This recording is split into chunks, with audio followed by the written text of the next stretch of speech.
যেটা কোনো ভাষার আন্দোলন ছিল না, ছিল দুটো মোল্লাতন্ত্রের লড়াই, কে ক্ষমতা দখল করবে।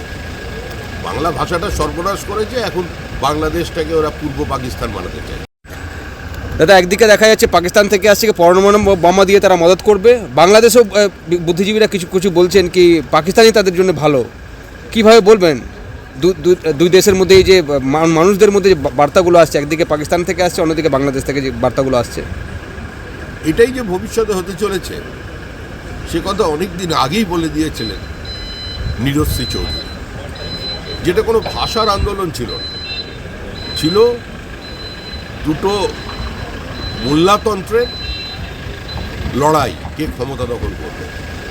বাংলা ভাষাটা সর্বনাশ করেছে, এখন বাংলাদেশটাকে ওরা পূর্ব পাকিস্তান বানাতে চাইছে, পুরনো অবস্থায় ফিরে যেতে চাইছে। কিন্তু ওদের মনে রাখতে হবে 47 থেকে 71 পর্যন্ত এই পাকিস্তান ওদের ওপরে কী অত্যাচার চালিয়েছে। আজকে যদি ভারতবর্ষ না থাকতো, আজকে বাংলাদেশ শব্দটা, ওই বাংলা ভাষাটা তাদের উচ্চারণ করবার শক্তি ওখানে দাঁড়িয়ে থাকতো।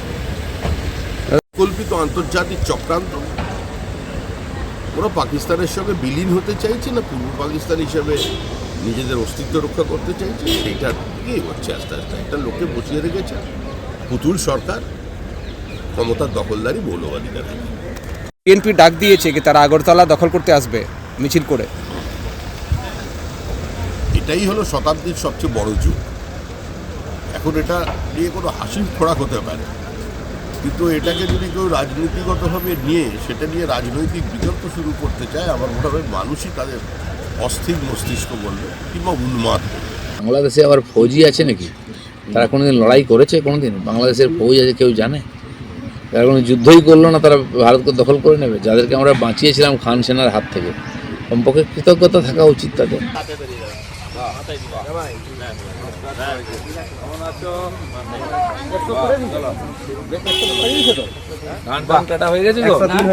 এই জন্য তো লোক সংখ্যা কম, ওকে শিখিয়ে দেওয়া হয়েছিল পুরো 103 করে যারা আছে তাদের মধ্যে। আচ্ছা, যাদের ফোনগুলো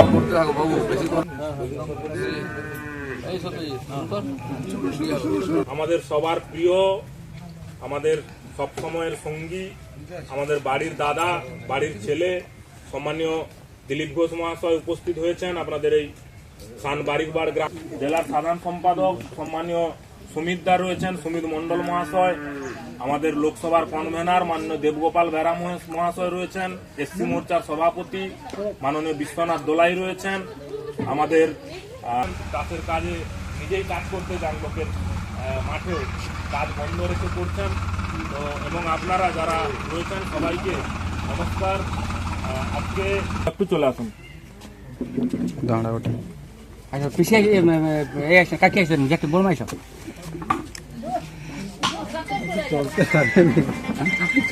পরে আমি আনি দেবো, পরে আমি আনি দেবো, ঘরে দিয়ে দিই। হ্যালো,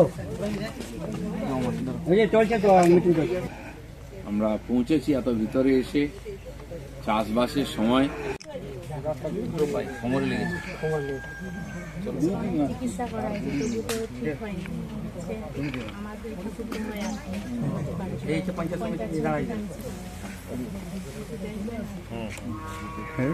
সামনে এক্সাম ঠিক আছে, চিনি নেই ওকে। সরকার কিছু দিচ্ছে না। সরকারি দিচ্ছে, ওরা চুরি করে খেয়ে নিচ্ছে। জেনারেল কাজ আছে কটা করে, সেইগুলো মাতব করে ফেলার সমস্ত বাড়ি তারাই দাদা, বাংলাদেশে কিছু প্রাক্তন ফৌজি যারা ঢাকাতে মিছিল করছে এবং বলছে যে বাংলাকে 4 দিনের মধ্যে দখল করব, কি বলবেন? বাংলাদেশে আবার ফৌজি আছে নাকি? তারা কোনোদিন লড়াই করেছে? কোনোদিন বাংলাদেশের ফৌজ আছে কেউ জানে? তারা কোনো যুদ্ধই করলো না, তারা ভারতকে দখল করে নেবে। যাদেরকে আমরা বাঁচিয়েছিলাম খান সেনার হাত থেকে, কমপক্ষে কৃতজ্ঞতা থাকা উচিত তাদের। নাহলে তো আমাদের সিভিক পুলিশই পিটিয়ে ঠান্ডা করে দেবো একে হলে। কেন এইসব বড় বড় কথা বলছে? ভিখারির দেশ, তারা জানে না কোথার থেকে কী হয়, খেতে কাল কী খাবে ঠিক নেই, তারা ভারতের বিরুদ্ধে যুদ্ধ করছে। ইউনূস সরকার এর আমলে যেভাবে হিন্দু বিরোধী স্লোগান এবং হিন্দুদের যে মন্দির ভাঙার মানে চেষ্টা করছে, ভারত সরকার তাতে কি পদক্ষেপ নেবে? ভারত সরকারের সেক্রেটারি গেছেন, ওখানে কথাবার্তা চলছে এটা বন্ধ করার জন্য। আমরা সারা দেশ থেকে এর প্রতিবাদ করছি। ওখানে কোনো সরকারই নেই, কে বন্ধ করবে? এই গুন্ডারা, উগ্রপন্থীরা দাপিয়ে বেড়াচ্ছে, তারা এটাই করবে। ইউনূস নোবেল পুরস্কার পেয়েছিল অর্থনীতিতে, কিন্তু খবর ইউনূসের আমলে দ্রব্যমূল্যের অস্বাভাবিক মূল্যবৃদ্ধি। কোথাও কি মনে করছেন এই নোবেল পুরস্কার দেওয়াই ক্ষতিকর হয়েছে? লোকটা চোর, জেল খেটেছে, তার কাছ থেকে কী আশা করা যাবে? দুর্নীতিগ্রস্ত একটা লোক, সে কী করে দেশ চালায়? তার কোনোদিন কোনো অভিজ্ঞতা ছিল না প্রশাসন চালানোর, তাকে মাথায় বসিয়ে দিয়েছে সরকার। নেই আর কিছু চ্যাংড়া ছেলে, কিছু এই ধরনের দুষ্কৃতকারী, তারা দাপিয়ে বেড়াচ্ছে। দুর্ভাগ্য এটা, বাংলাদেশের ভবিষ্যৎ খুবই অন্ধকারের দিকে যাচ্ছে। এখন যদি ভারত বাংলাদেশের যুদ্ধ হয় তাহলে কি পরিস্থিতি দাঁড়াবে? বাংলাদেশ যুদ্ধ কোনোদিন হবে না, যুদ্ধ করার ক্ষমতাও নেই। আমাদের দয়া ওরা বেঁচে আছে। কিছু লোক চিৎকার করছে, ওরা জানে দুদিনের মধ্যে ভারত ওকে নাস্তা বানিয়ে দেবে। তো কিছু লোক চিৎকার করে, এরকম পাকিস্তানেও কিছু লোক আছে, সেখানেও ভিখারি হয়ে গেছে, এরাও ভিখারি হয়ে যাবে। চলো, ঠিক আছে। বাংলাদেশে আবার ফৌজি আছে নাকি? তারা কোনোদিন লড়াই করেছে? কোনোদিন বাংলাদেশের ফৌজ আছে কেউ জানে? তারা কোনো যুদ্ধই করলো না, তারা ভারতকে দখল করে নেবে। যাদেরকে আমরা বাঁচিয়েছিলাম খান সেনার হাত থেকে, কমপক্ষে কৃতজ্ঞতা থাকা উচিত তাদের।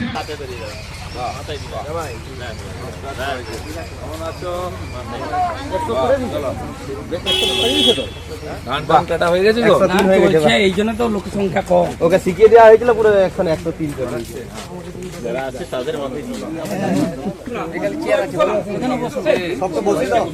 আচ্ছা, যাদের ফোনগুলো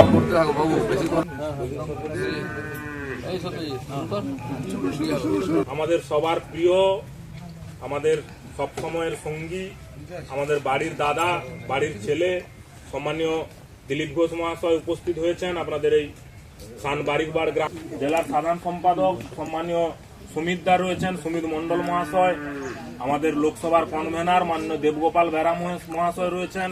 এসসি মোর্চার সভাপতি মাননীয় বিশ্বনাথ দোলাই রয়েছেন। আমাদের চাষের কাজে নিজেই কাজ করতে যান, লোকের মাঠে কাজ বন্ধ রেখে করছেন। তো এবং আপনারা যারা রয়েছেন সবাইকে নমস্কার। আজকে একটু চলে আসুন। আচ্ছা, পিছিয়ে কাকে আসবেন, যাকে বলবো এইসব